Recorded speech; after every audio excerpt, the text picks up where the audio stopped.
No vídeo de hoje vamos trazer o BBPO11, um fundo de tijolos mais monoinquilino, ou seja, apresenta um maior nível de riscos, que praticamente já se configurou em parte do seu portfólio. A administração do fundo fez um polêmico processo de renovação antecipada dos contratos, concedendo descontos ao Banco do Brasil. Isso deixou os cotistas do fundo bastante insatisfeitos. Confira no vídeo um pouco desse processo e os principais pontos para quem pretende investir nesse fundo. Se o conteúdo for útil, fique à vontade para curtir e compartilhar. Em nosso canal temos outros diversos fundos. Só conferir e se for novo espectador, fique à vontade para se inscrever.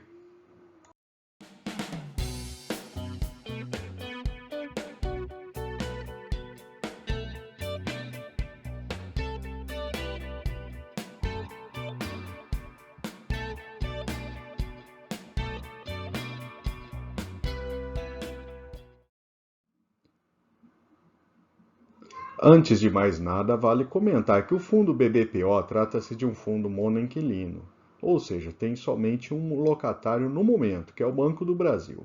Vou passar rapidamente as 5 maiores posições do fundo para se ter uma ideia de como é esse portfólio. Esse é o edifício Sede 3 em Brasília, responde por 19% da receita do fundo, ou seja, além de monoinquilino, o fundo possui quase 20% da sua receita atrelada a um único prédio. Felizmente, esse foi um dos primeiros prédios a ter o seu contrato renovado até 2027, reduzindo assim o risco do fundo, e mais adiante a gente vai falar um pouco desse processo de renovação. O CSL São Paulo responde por 7% da receita do fundo, fica na capital paulista. O CSL Curitiba está no grupo de imóveis que não teve seu contrato renovado, vencendo em novembro de 2022. Ele responde por 4% da receita do fundo. A agência Belo Horizonte e o CSL Belo Horizonte são dois imóveis na capital mineira, respondem juntos por 6% da receita do fundo. A lista segue com diversos imóveis em outros locais do país. E aqui temos o complemento da lista, né, totalizando os imóveis que representam menor parcela da receita do fundo. São ao todo 64 imóveis, dos quais 6 imóveis merecem um comentário adicional lá na frente. A distribuição dos imóveis do fundo totalizam 38% no estado de São Paulo, 15% em Minas e 12% no Distrito Federal. Esses imóveis totalizam 317 mil metros quadrados de área bruta locável. Agora vamos comentar o principal ponto deste fundo, que passou por um processo no ano passado, no qual renovou os contratos de 58 dos 64 imóveis. Os contratos foram renovados em uma realidade de mercado pior para o locador e mais propício para o locatário, em meio aos reflexos da pandemia.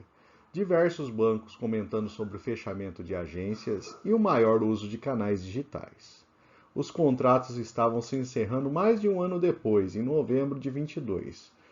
Acho que uma crítica bastante válida em relação à administração do fundo é que não havia necessidade de negociar a renovação dos contratos naquele momento, inclusive com perda de rendimentos para os cotistas, diminuição dos preços dos aluguéis e alterando contratos atípicos para atípicos. Para se ter uma ideia, a redução de valor do contrato foi de 28% para os contratos renovados. Os imóveis não renovados representam 18% da receita total do fundo após a renovação. Esses 6 imóveis que são a grande questão do investidor de BBPO11. São 2 imóveis em Belo Horizonte, 2 em São Paulo, um em Curitiba e um em Belém. Até o momento, o fundo não apresentou uma saída para esses imóveis. As opções que estão na mesa vão desde a locação até com eventual reforma do imóvel para novos inquilinos, que não sejam agências do banco, por exemplo, até a venda dos imóveis no mercado. Acredito que só vamos começar a ter uma ideia da atratividade desses imóveis no mercado depois do vencimento dos contratos e da saída do inquilino. Analisando o resultado do fundo, a receita de locação atualmente passa de 15 milhões de reais. Com as despesas e aplicando o percentual de distribuição, ficamos com 89 centavos por cota. Nesse histórico, vemos o rendimento antes da renovação dos contratos, que nitidamente caiu de 1,08 para 89 centavos por cota. Neste gráfico, temos uma visão da relação patrimonial, que estava acima de 1 há pouco tempo atrás, mas depois do processo de renovação do contrato, o fundo está sendo negociado a um patamar de desconto de mais de 10% em relação ao valor patrimonial da cota. Em termos de volume de negociação diária, a média tem sido de mais de R$ 1 milhão diários de negociação. Desde o início, o fundo apresentou um rendimento abaixo do CDI do período, com um grande efeito dessa queda nos valores das cotas recentes. A vacância física e financeira está em zero no momento, lembrando que até o final do ano teremos aqueles 6 imóveis que estarão livres. O dividend yield mensal está acima de 1%, principalmente por conta dessa desvalorização das cotas.